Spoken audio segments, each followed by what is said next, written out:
শনিবার রাত ৮টা সিসিটিভির ফুটেজে সাবেক এমপি শাম্মী আহমেদের গুলশানের বাসায় দুজন যুবককে বসে থাকতে দেখা যায়।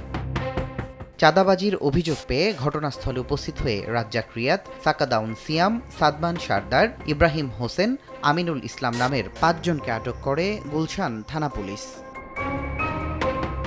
অভিযুক্তরা বৈষম্য বিরোধী ছাত্র আন্দোলন ও গণতান্ত্রিক ছাত্র সংসদের সদস্য ছিলেন। ঘটনা জানাজানির পর ৫ জনকেই বহিষ্কার করা হয়। গুলশান থানার ভারপ্রাপ্ত কর্মকর্তা হাফিজুর রহমান বলেন, ১ সপ্তাহ আগেও একই বাসা থেকে ১০ লাখ টাকা চাঁদা নেয় গ্রুপটি। শনিবার আরও ৪০ লাখ টাকা চাঁদার দাবিতে গেলে খবর পেয়ে তাদের আটক করা হয়।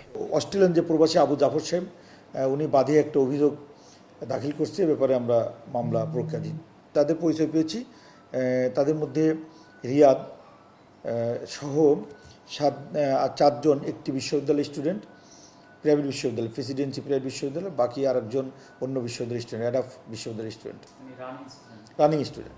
অভিযুক্তদের আটকের পর শাস্তির দাবিতে গুলশান থানার সামনে বিক্ষোভ করেন স্থানীয়রা। তুষার আহমেদ ইমন, সময় সংবাদ, ঢাকা।